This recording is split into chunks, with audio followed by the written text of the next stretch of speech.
So we jump in, and we start that swim to the other side, and we're halfway, and we're looking at each other, and it's starting to get pretty difficult now. It's starting to get pretty tough. So we swim a little bit further, and Zach is struggling, and I'm struggling. I feel like my lungs are on fire now. Let me check. Okay.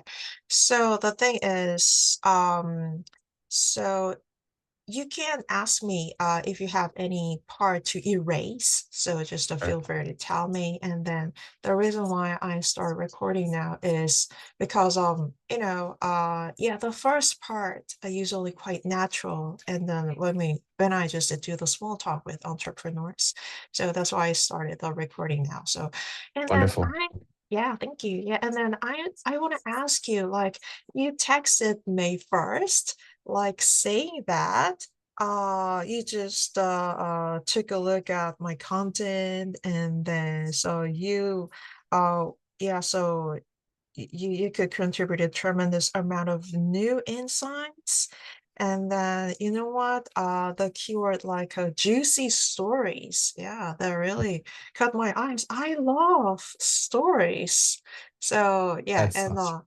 yeah, yeah, yeah. So and today we're just gonna get on the flow. So you're gonna yeah, share the stories, and then I'm gonna ask you follow-up questions, or yeah, because I'm truly curious about the people. So anyways, Wonderful. Wonderful. So yeah, thank you. my name is Gordon Berry. Um, Uh-huh. I am I'm a creator. Like I create. That's what I love to do. It's what I Oh, was born to do. So I uh-huh. created many different disciplines. One is in the field of AI.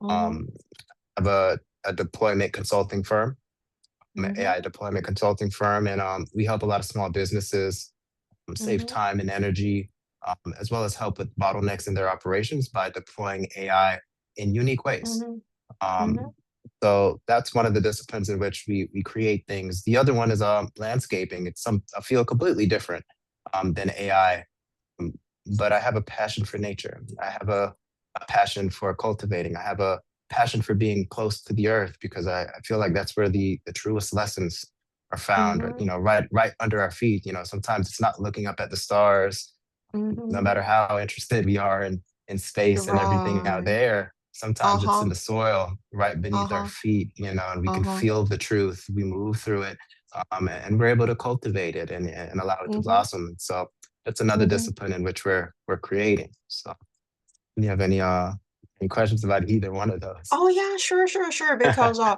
AI is wow. So these days everybody talks about AI. And then actually I feel kind of a FOMO, like a fear of not catching up. And then of course I should just learn it, but and I use AI, ChatGPT and Gemini, yeah, so when I work, but still it feels like I already fell behind. So, yeah, and but you're an expert in this area, AI area. So I wonder how you got into this area, and how you, um, yeah, so got into connecting AI and nature. Very cool. So in landscaping, it's a lot of work with our hands. Your mind is occupied, your hands are occupied, and you're Mm-hmm, out there in the field. So mm-hmm, when somebody's calling you, asking for a quote, a lot of times it's hard to like reach down in your pocket when you're on a mower or you have a trimmer in your hand or a blower in your hand or you're pulling weeds or pruning a rose mm-hmm, bush.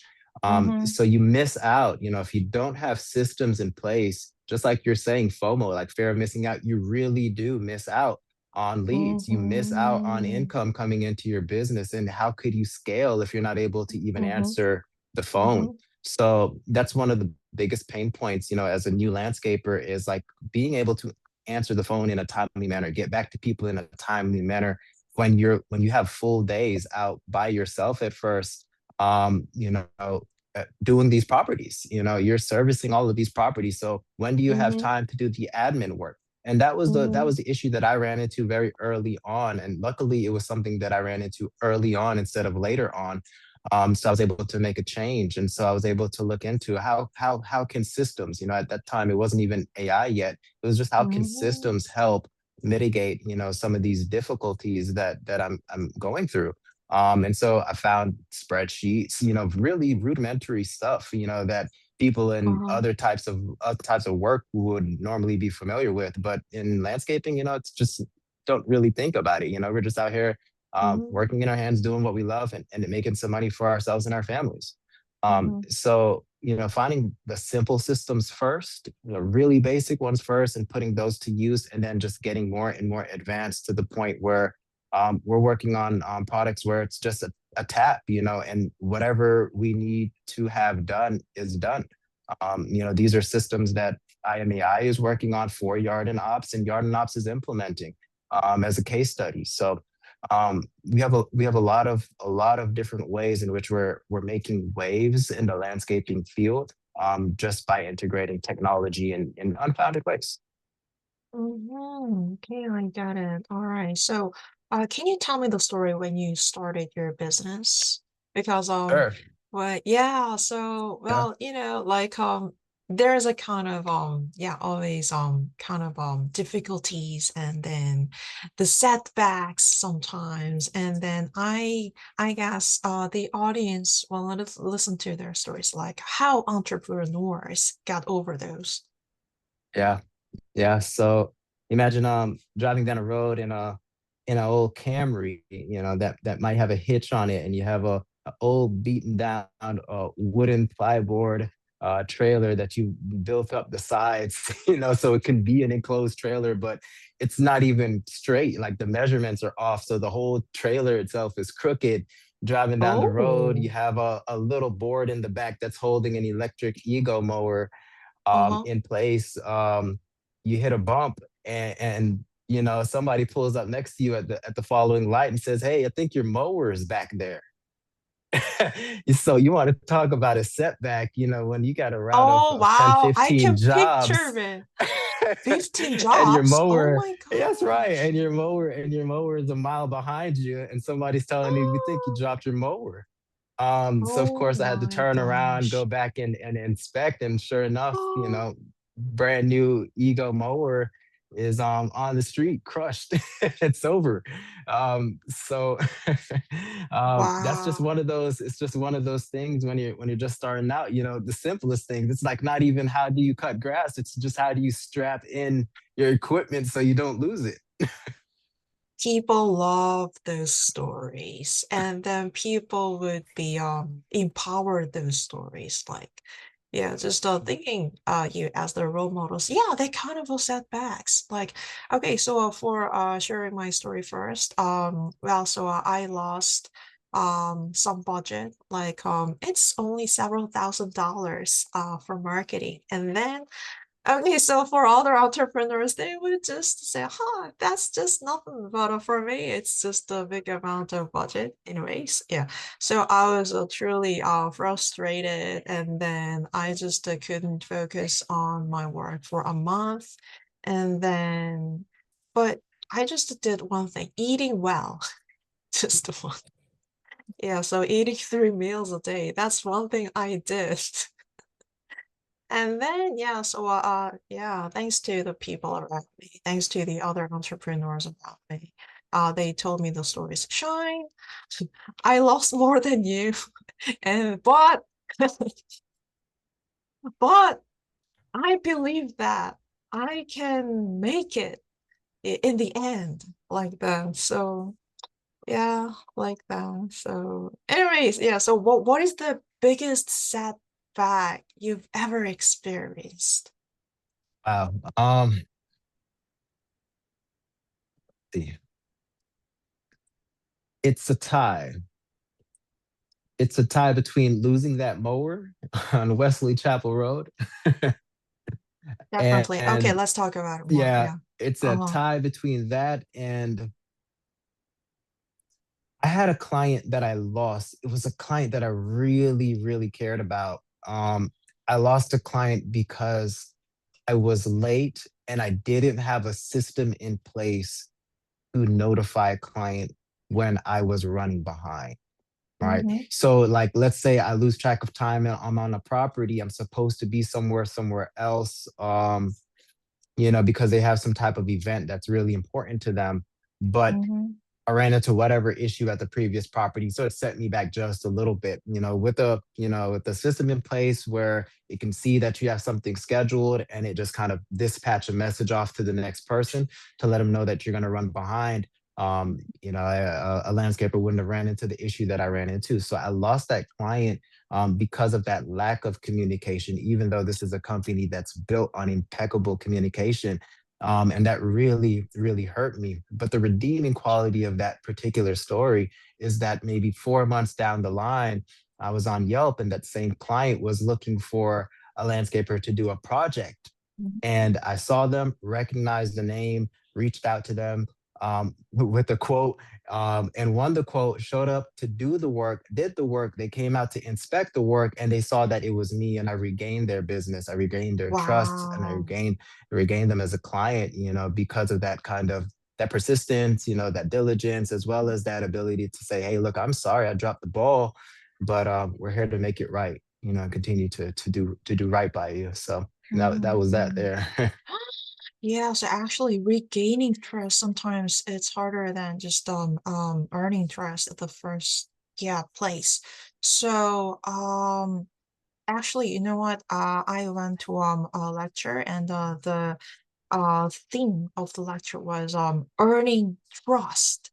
So I want to talk about that. So how can entrepreneurs earn trust? Because it's not just a simple, because it's different from business to business, and yeah, it depends on the well, so the business's characteristics. So what do you think? So how do you earn trust? Well, so you talked Sure, about regaining trust now. sure. So yeah. So How do can you we earn it? share? Uh-huh. Uh-huh. Yeah, of course I can. Um, have Ezra's, my brother, in the seat next to me, right, as my passenger on the Oh. landscaping route. And we're on the way to a client. We put in their coordinates, says we're 20 minutes away. I say, hey, Ezra's, go ahead and send off the message to the client to let them know that we're on the way. Hey, how long should I set it for? Set it for 40 minutes. Mind you, I Mm, said we're only 20 minutes away, right? mm, If we send the client saying that we're 40 minutes away, we arrive 20 minutes early. And if we don't, because of traffic, we arrive right on time. So that's just one way in which we build trust, is about over we over deliver, but we under promise. And we mm, always set the expectation much lower than what we're able to deliver, and so we always over deliver mhm, when we do that. So mhm, by doing that consistently, on a weekly basis, when they uh-huh, get the day before message, uh-huh. they get the day of message, they get the on the way message, they get the we have arrived message, they get the we're working message, they get the work is over Wow. message, and here are your picture Uh-huh, messages. Like, uh-huh. it's constant communication every step of the way. So there is no guessing, like, I wonder what they're doing, or did they do that? It's always no, I know exactly what they're doing, where they are, when they're leaving. And this is what was done, because we even have the verification pictures. And so trust is just naturally built into the system because of the way that it was designed. It was designed with building trust in mind. Mm, I get it. And then, yeah, that's quite clear. And the thing is, okay, so giving them more with promise. Okay, so that's a really great lesson. And then uh, I wonder, okay, so to do that, I guess you would use a lot of energy, and then but maybe I'm wrong. Yeah, because I just spend a lot of energy to yeah, so to the things more than they expect. I mean, my clients expect. Well, what about you? So is it just okay for you? So do you spend your energy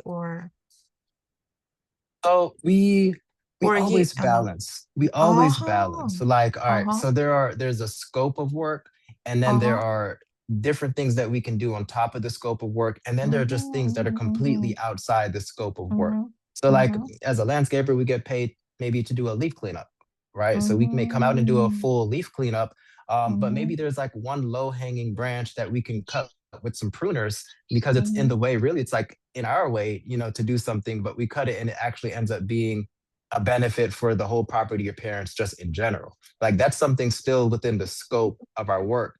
But like, let's say there's like a irrigation line that's like damaged or something and it's spraying, like that's Mm-hmm. outside the scope of our work. We can alert Mm-hmm. the homeowner that there's an issue, but we wouldn't just like work Mm-hmm. on that.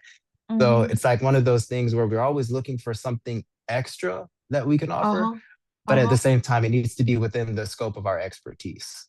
Uh-huh, I get it. All right, yeah. And then so then as an entrepreneur, how do you motivate yourself?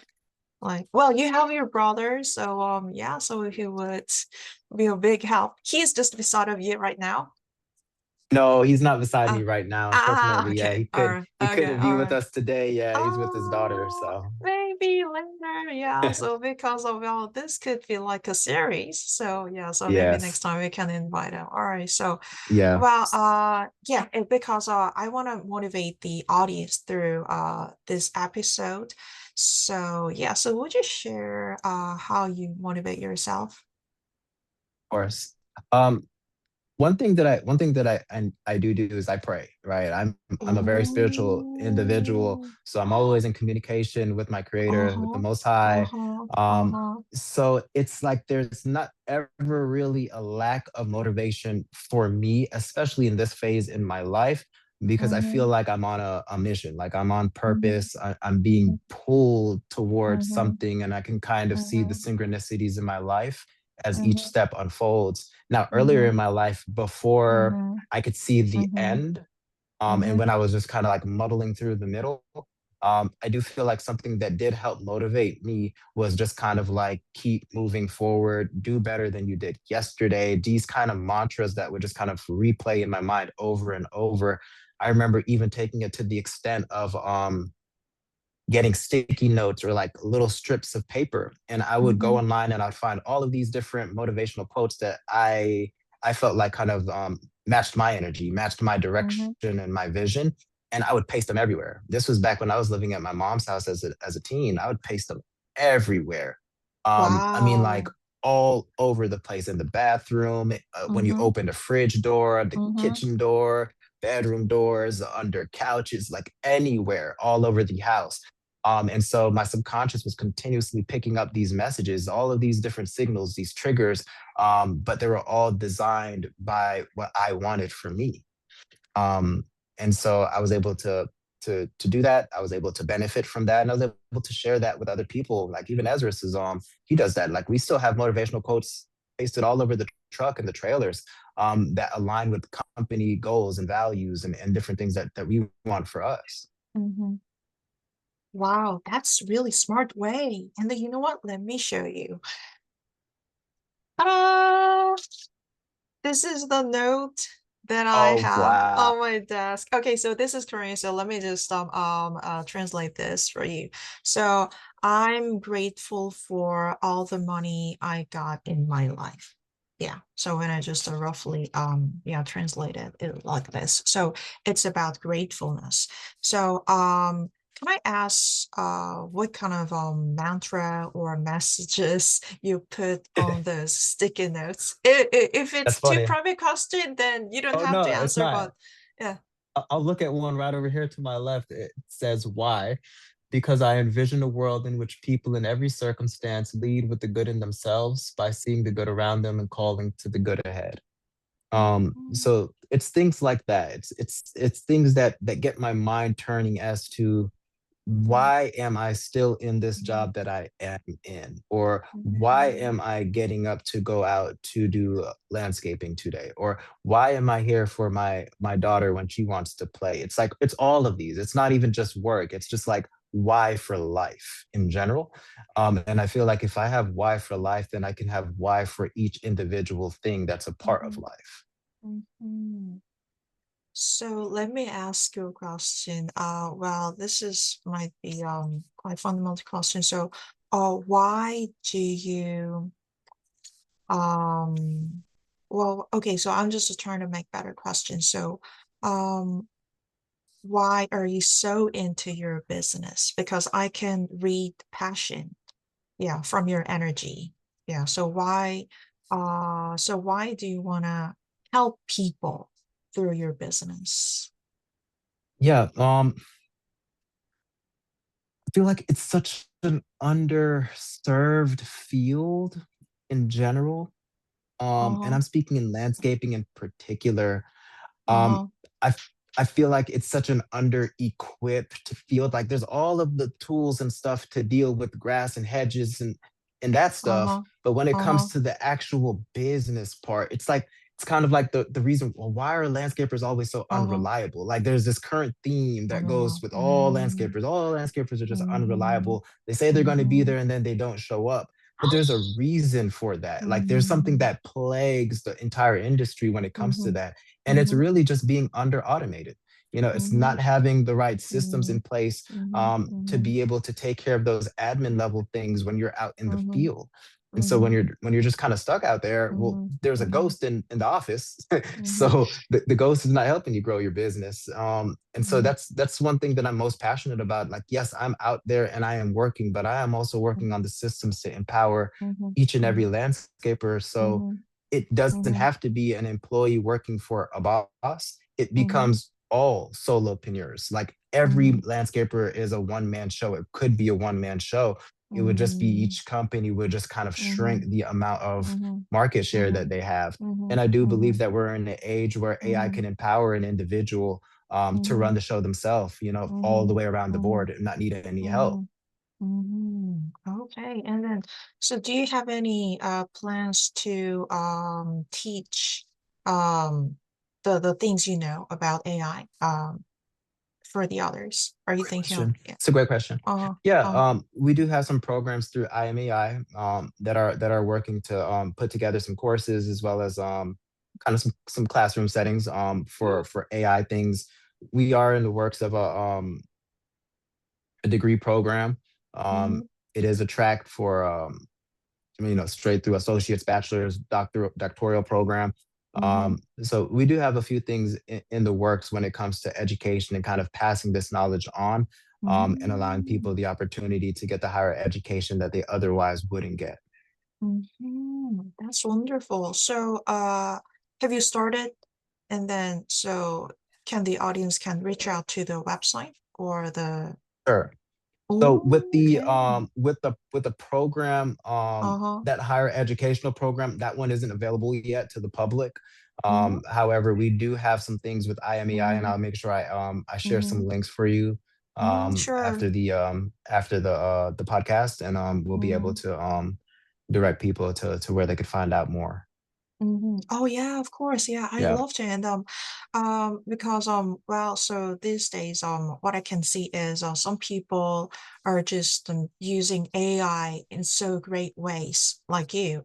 And then I think I'm in the kind of a middle. And then some people don't use AI at all, and that they're scared of AI. But actually, AI era is inevitable, so we gotta accept it. So learning about AI, so it's just like learning basic mathematics these days. So yeah, and okay, so yeah, please share the link, and I'll just attach it on the explanation the- of YouTube. So okay, and then let me just tell you about my personal stories. So to be honest, these days I have self-doubt. And then yeah, so sometimes I'm frustrated because I've launched this podcast a month ago, a 1.5 month ago. And then yeah, so I'm struggling and just still try to find the best ways to promote my channel and for helping entrepreneurs and the audience. But yeah, so I want to ask you the question, have you ever had self-doubt while you're doing your business? have I've had self-doubt. Um, and I saw it cropping up when I started to dabble a bit outside of my expertise. We had a client ask us one time if we could pour some concrete for them, a small little slab to extend their back patio. And it seemed like something that was kind of like, oh, YouTube University, we could figure it out on the fly. Come Uh-huh. to find out, it was one of those things where it wasn't that it was so complicated and really hard to figure out, but Mhm. definitely underestimated how Mhm. difficult it would be, Mhm. especially without the right types of equipment. Mhm. And so that was one of those moments where like we're in the middle of a project, and me as the leader, they're looking at me, my guys are looking at me like, hey, what's next? And I can't look to them like, what's next? I have to look at myself and be like, all right, Gordon, what's next? And it was a Okay. moment like that where, there was Mhm. a bit of doubt, there was a bit of fear. Like I don't want to drop the ball. One, I don't want to let myself down. I don't want to let the company down. I don't want to let my guys down. I don't want to let the client Mhm. down. Mhm. So I have to really pull myself up in a moment where I could have easily have slipped into complete self-doubt and kind of given up and been a bit defeated in that moment. But I had to put my hands back in the dirt, put my feet back in the Mhm. dirt, Mhm. and keep my head up, and be a Mhm. model for my guys to Mhm. follow. And so yes, it Mhm. was difficult. Yes, Yeah. those bags of concrete Mhm. were killing Mhm. my shoulders, they were killing my back, but I still picked up each bag with my guys, and we cut each bag open. We mixed it, we poured it until it was done. And we all left happy and fulfilled that that job was done and complete to the client's satisfaction. But would I engage in something like outside of the scope of what I know, I'm an expert at? No, no, it's just not. It's not worth that type of risk to credibility, as well as that it's not worth allowing those feelings or that opportunity for that self-doubt to Mhm. creep in, as you start to approach those Mhm. things that you don't really know, right? And you're expected to perform at a high level because they think you know. Mhm. I get it. Okay, wow, that's quite, yeah, that's quite clear. Yeah. Hey, then let me just ask you the question about a burnout. So, have you ever felt burnout? Haven't experienced burnout yet. Let's cross fingers that I Oh, put the systems in wow. place to prevent burnout. But what I have read Uh-huh. so far, though, it's like a combination of rote, as well as kind of, let's see, what was it? Exerting so much energy in that which is repetitive. Mhm. Um, Mm. and so I think with what I'm doing now with both IMAI and the landscaping, there's just so much passion. There's such a fire within me that it's just like nothing feels kind of repetitive. Mhm. There isn't anything that Mhm. feels the same. And then because it's Mhm. something that's so driven and there's so much fire Mhm. behind all of this, Mhm. um, Mhm. it's nothing that feels like I'm exerting a lot of effort. Like everything is like a flow state. Everything is Mhm. just really, really easy. It's almost like waters are just being parted, and the path is made clear type of feeling. Mhm. Oh, I got it. All right. Yeah. So that would be a great hint for the audience listening to this podcast. And then listening to your story, and then seems like so you have quite strong mentality. So what do you think? Like, can you just share your personal stories, how it affected your resilience? Like, for example, personal experiences, they usually just help someone to be really strong when it comes to business. So sorry, but the Yeah. moment has come. My daughter is smashing the door. All second, please.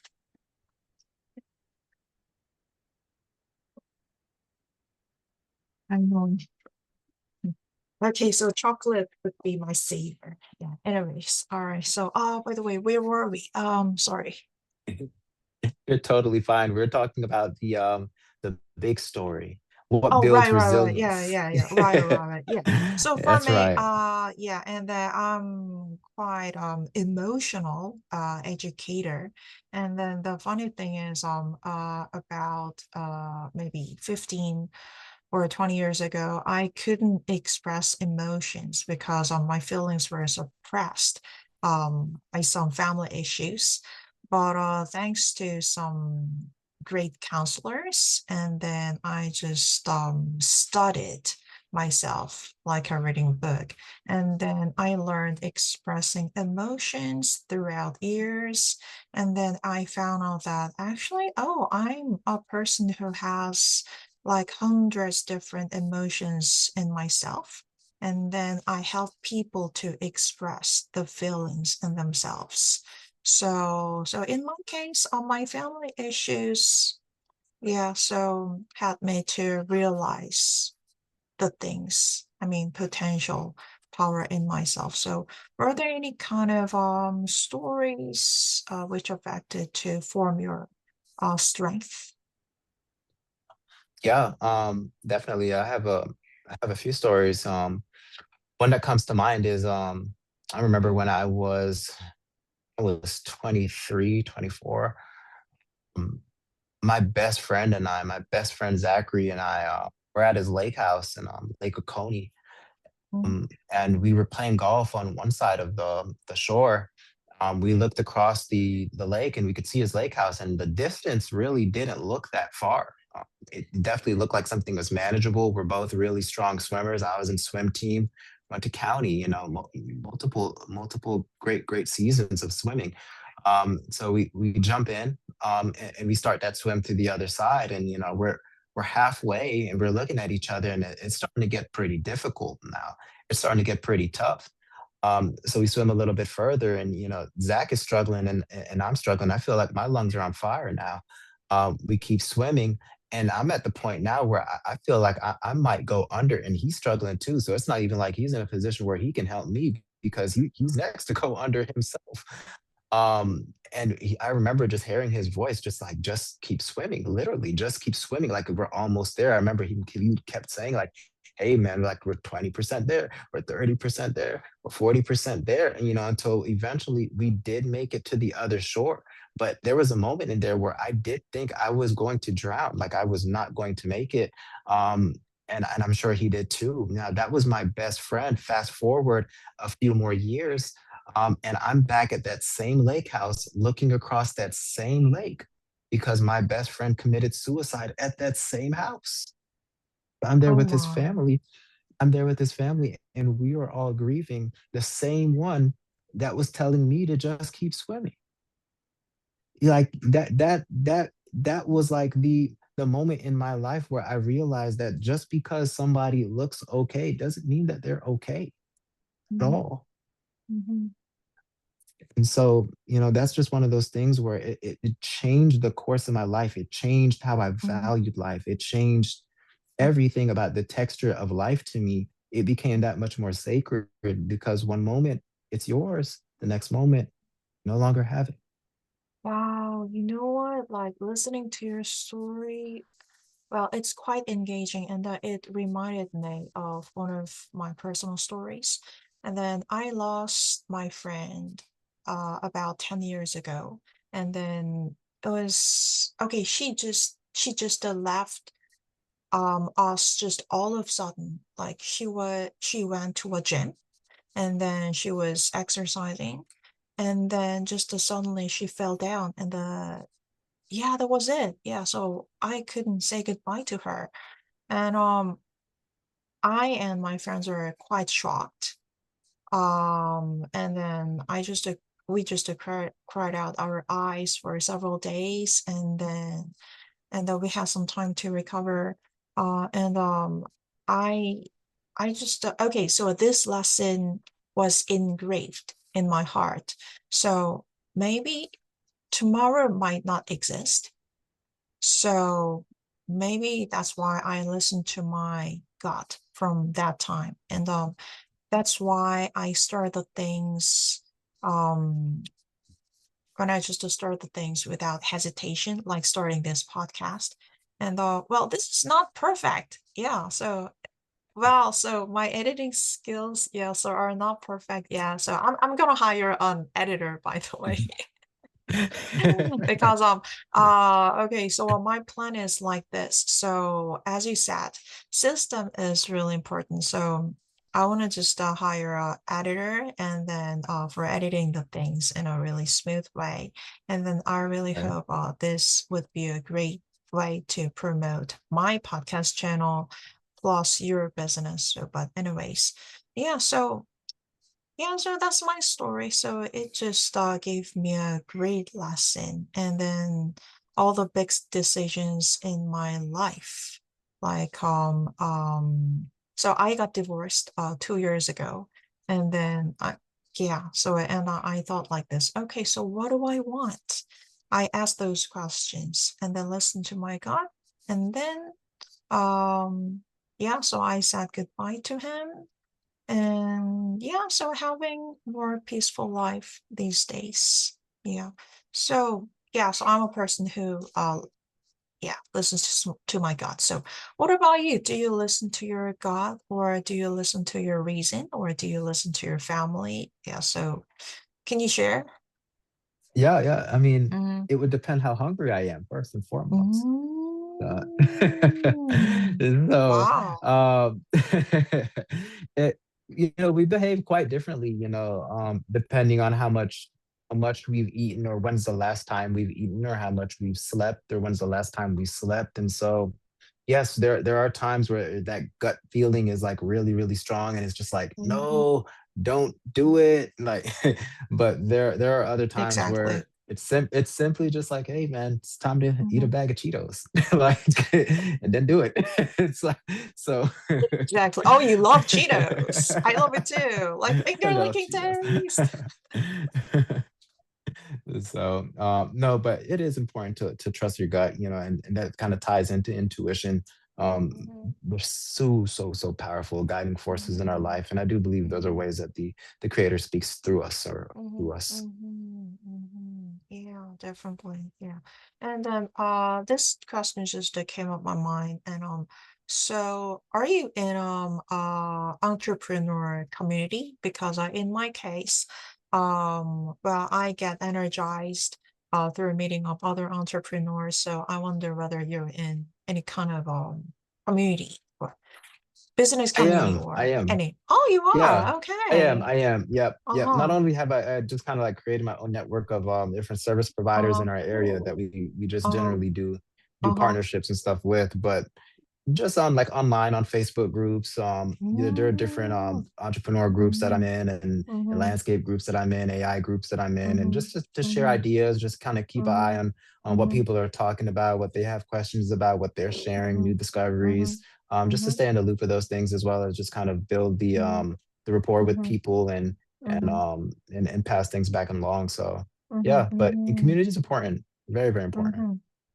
Yeah, it is. So, so do you recommend other entrepreneurs to be in a community? Yes, and if you're not joining like an existing community, just kind of create Mm-hmm, your own. It works mm-hmm, just as mm-hmm, well. If you just want to mm-hmm, mm-hmm, like the person mm-hmm, that pulls up to you at mm-hmm, a gas station, mm-hmm, just kind of mm-hmm, ask them a question. Hey, what do you mm-hmm. do for work? I do it all the I time, love I always it. yeah, I I strike up love to do conversations all the it, time. actually. Yeah. You learn so much about people, and people have so much to Yeah. share. Yeah. Oh, so you do that like so Oh, do you yeah. just Oh, oh, okay. regularly. Anywhere. It doesn't matter I where. Hey, love what do you do for I work?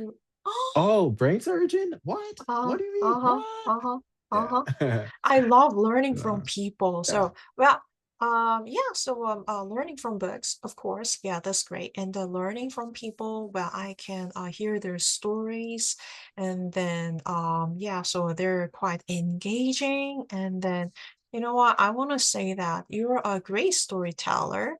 I want to say that because well, these days, I teach my students the storytelling skills, and then yeah, so and I want to show this interview to my students. Oh, wonderful. Like, Oh, that's yeah, so yeah, yeah, kind. yeah, yeah. Because when I hear your stories, I could picture the things, and then your stories have emotion. So I want to share it with my students, definitely. Yeah, and then okay, and then I'm thinking of why don't we have other interviews in series? Because today I have an hour, but actually an hour is not enough to yeah, tell all of your stories, right? So That's right. That's right. That's right. so yeah, I need and extra also time. yeah, so are you up for having other interviews in the future? Would love it. Would love it. Hopefully, I Oh, can have my brother Ezra's here with me on the yeah, next one, man. He has a yeah. ton of stories to share. Uh, That man's lived so many lives. yeah, so yeah, so let's make it happen, and then let's make it just mega hit podcast, and then yeah, okay. So and before we wrap up the first episode of this series, then well, for some people, AI or landscape business, yeah, so it's new to them. So can you just break your business down for them, and then um yeah, so you're a professional, so yeah, so can Sure, you break it sure, down for sure. them? Mhm. Yeah, with AI, on the AI front, keep it really, really simple. Where are people having trouble when it comes to deploying AI in their business? We solve that. We solve Mhm. that. We have many different tools in our toolbox to solve that. And we go about it diligently and we solve it quickly. And when it comes to landscaping, if their grass is tall, we cut it. It's really simple. We It cut their grass and we is. it can be really easy. And I say it like that just to kind of Uh-huh. emphasize to the audience that like things can Uh-huh. be that easy. We don't have Uh-huh. to overcomplicate things to sound Uh-huh. smart. We don't have to overcomplicate Mhm. things for Mhm. any reason. It's Mhm. just like Mhm. as if you can keep it simple, the better. The simpler the Mhm. better. Yeah, right. Yeah, it's quite easy to understand. And then, okay, so let me tell you about my country's situation. So the thing is, okay, so so I'm living in an apartment, and so there's no there's no front yard or backyard. So I just Wait, have small. do you have a plant inside at least that needs care? You can come and water it. Who knows? Who knows? Yeah. Actually, I'm thinking of moving to Dubai, and Oh wow. then yeah, yeah. So who knows? I could have a house with yard. But you know what? Yeah. This question Yeah. just popped up. So, your customers are usually individuals, Businesses or and individuals. It's a nice mixture. ah, I see, I see, I see. Then there are golf course owners as your clients. No golf course owners. No. Oh, No golf they courses could yet. be your wait, wait, wait. They could be your clients? They could be my clients for IMAI. Oh, They could be our clients for Yarden Ops. We just don't uh-huh, have any golf courses. uh-huh. Okay, anyways, yeah, so yeah, and okay, all right. So well, today I really enjoyed interviewing you, and then still have lots of questions. Yeah, so but I'm gonna save Same. this It question was a for like, pleasure. yeah, next interviews. Yeah, and then yeah, about building up brands, and then well, other stories, other juicy stories, and then um so before finishing off, okay, just the one more. Yeah, okay. So Okay. because this is the most popular question from my Threads account. And then, were there any people who belittled your business or you as a business person? So this is super popular, and then there are like 100 likes, and then there were so many people who were upset, like saying that, yeah, so I had, and telling their stories. So have you ever had that kind of experience? Not so much belittled. But Mm. I did have a few people that doubted, how Ah, viable a business, uh-huh, like uh-huh, this could be. Like, so imagine leaving a very uh-huh. comfortable job at Chick-fil-A where you're floating between multiple stores doing operations. Um, and you kind of out the blue Mhm, just say, you know mhm, what, I don't like the mhm, luxuries, that this beautiful, wonderfully ethical, guided organization can offer. I'm just gonna kind of start my mhm, own thing, right? And just mhm, go out there and start mhm, your own thing. When you got a mhm, wife, you have children, mortgage to take care of, you get all kinds of stuff on your shoulders. So to just kind of uproot yourself from stability to go into, you might as well just call it spontaneity at that point. mhm, It's a mhm, bit crazy, so you could see why mhm, people would kind of doubt that. But when you have a vision and you have a family that supports mhm, you, like my wife was mhm, always there, rooting me on and gave me the green light to, if you feel you can do it, you can do it, and Mhm, everybody needs those people in their life who, no matter how crazy the idea sounds, they believe in mhm, you more so than the idea. And their belief in you makes the idea real too. And I mhm, feel like that's literally the story of my life, is just people around me that believe in mhm, me enough that I have the space to grow my ideas. I got it. All right. So yeah, so it would be so motivating for other entrepreneurs. Okay, so the thing is, all right, so let's continue next time in the next interview. Yeah. So and you know what? Actually, these days I'm going through a burnout, and well, yesterday I went to a business meetup, and well, so I had today's interview, and it really helped me to um yeah, encourage myself, Mm, because good. I'm usually affected by the energy from the people, and then I can feel the Mhm, energy from people, whether this is a Zoom call. I can still mhm. feel the kind of aura and the energy of you. So yeah, thank you for sharing your stories and You're so encouraging. welcome. Thank Yeah, you for having me. It's been yeah. a wonderful opportunity. I had fun. Yeah, sure. Yeah.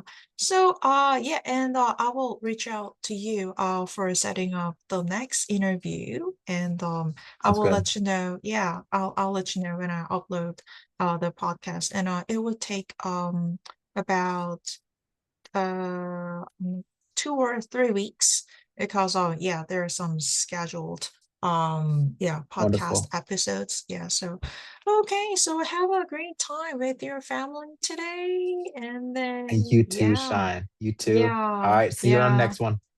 Okay, so I'll see you next one. Okay, have a great day. Bye. Bye.